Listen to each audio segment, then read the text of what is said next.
Assalamualaikum warahmatullahi wabarakatuh. Perkenalkan, nama saya Yani Koriati, NRP 60042022002. Kali ini saya akan menerangkan materi perkuliahan yang diampu oleh Bapak Suprapto MSI PhD, yaitu tentang materi metode derivatisasi pada kromatografi gas atau GC.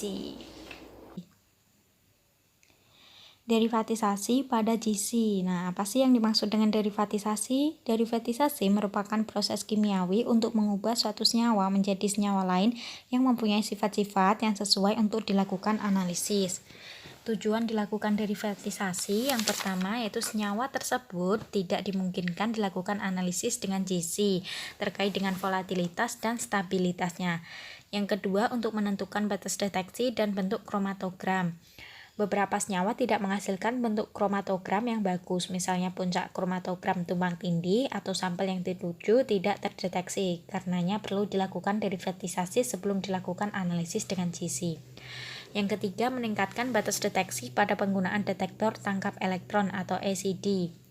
Yang keempat, menurunkan volatilitas suatu senyawa yang terlalu volatil dan meningkatkan senyawa yang kurang volatil. Misalnya senyawa gula. Senyawa gula ini bersifat kurang volatil, maka harus dilakukan derivatisasi terlebih dahulu. Senyawa dengan berat molekul rendah biasanya tidak mudah menguap karena adanya gaya tarik-menarik intermolekuler antara gugus polar. Karenanya jika gugus-gugus polar ditutup dengan cara derivatisasi akan mampu meningkatkan volatilitas senyawa tersebut. Yang kelima, meningkatkan stabilitas senyawa yang volatil. Beberapa senyawa volatil mengalami dekomposisi parsial karena panas, sehingga diperlukan derivatisasi untuk meningkatkan stabilitasnya. Selanjutnya, metode derivatisasi kromatografi gas. Ada beberapa cara metode derivatisasi yang dapat dilakukan, yaitu esterifikasi, sililasi, asilasi, alkilasi, kondensasi, dan siklisasi. Yang pertama ada metode derivatisasi esterifikasi. Pengubahan gugus karboksilat menjadi esternya akan meningkatkan volatilitas karena akan menurunkan ikatan hidrogen. Derivatisasi dengan cara esterifikasi dapat dilakukan dengan cara esterifikasi Fischer biasa dalam asam kuat. Contohnya di sini ada asam oleat dan asam linoleat merupakan senyawa yang bersifat tidak mudah menguap, sehingga sebelum analisis sampel minyak harus diderivatisasi terlebih dahulu menjadi bentuk derivatnya yang bersifat mudah menguap. Sampel minyak diderivatisasi menggunakan metanol dengan katalis asam sulfat seperti pada mekanisme pembentukan metil ester yang ada di gambar tersebut. Selanjutnya ada metode derivatisasi sililasi. Derivat silil saat ini digunakan untuk menggantikan ether alkil untuk menganalisis sampel yang bersifat polar yang tidak mudah menguap. Derivat yang sering dibuat adalah trimetil silil. Urutan reaktivitas bereaksi sililasi berdasarkan pada kemampuan penyumbang silil adalah sebagai berikut: HMDS, TMCS, MSA, TMSA, TMSDEA, TMSDMA, MSTFA, BSA, BSTFA, TMSI.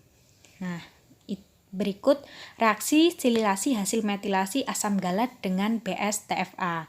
Tujuan sililasi ini untuk menghindari adanya interaksi ikatan hidrogen melalui penggantian terhadap atom hidrogen pada gugus polar OH dengan gugus SiCH33 atau trimetil silil, sehingga volatilitas nyawa yang akan dianalisis dapat ditingkatkan. Metode derivatisasi asilasi. Jika sampel yang diuji mengandung gugus fenol, alkohol, amin primer, atau sekunder, derivatisasi dilakukan dengan asam asetat. Asilasi pada umumnya memberikan bentuk kromatogram yang baik. Derivatisasi dengan cara ini dilakukan dengan menggunakan asam asetat, anhidrat, dan katalis, seperti asam asetat, asam petoloen sulfonat, piridin, N-metilamidazol. Reagen yang digunakan yaitu N-metil bis trifluoroasetamide, bis trifluoroasetamide atau 2,2,2 trifluoro N-metil N, 2,2,2 trifluoroasetil asetamide atau MBTFA. Asilasi amina terjadi pada suhu kamar. Pelarut CH3, CN, piridin DMSO atau THF dapat digunakan sebagai media reaksi seperti reaksi yang ada di bawah ini. Metode derivatisasi alkilasi digunakan untuk menderivatisasi alkohol amin primer atau sekunder dan sulfhidril. Derivat dapat dibuat dengan sintesis Williamson, yakni alkohol atau fenol ditambah alkil atau bensil halida dengan adanya basa. Reagen dimetil sulfat dapat digunakan untuk alkilasi. Alkil fluorometil sulfonat bahkan lebih reaktif daripada sulfat dan reaksi dapat terjadi dengan hidrogen aktif bahkan dari alkohol atau amina seperti pada reaksi di bawah ini. Metode derivatisasi kondensasi dapat digunakan untuk menderivatisasi amina yang mana bereaksinya mengandung gugus karbonil, aseton, dan siklobutanon. Bereaksi dengan anhidrida asam atau klorida membentuk lakton yang bersifat lebih volatil.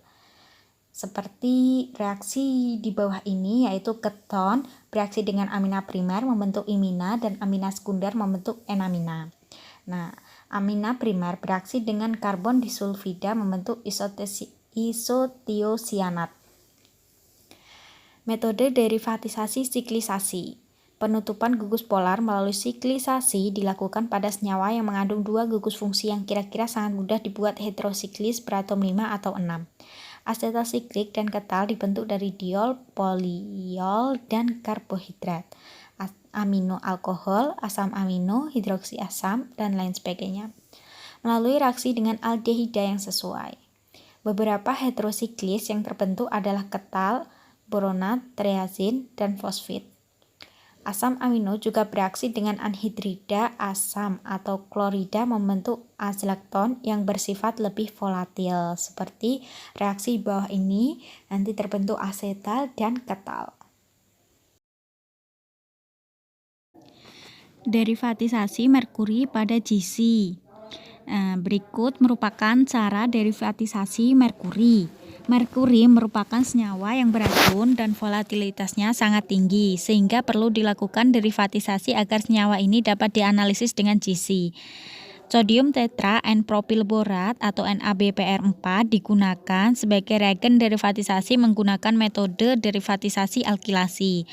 Prosedur derivatisasi merkuri dengan reagen NaBPr4 yaitu jumlah Hg2 yang berbeda 1 nanogram Hg sampai 1 mikrogram Hg dimasukkan dalam labu ukur kaca yang diisi dengan 50 ml air milik Q. Larutan tersebut ditambah buffer asetat sampai pH 4. Kemudian ditambah 5 nanogram SN.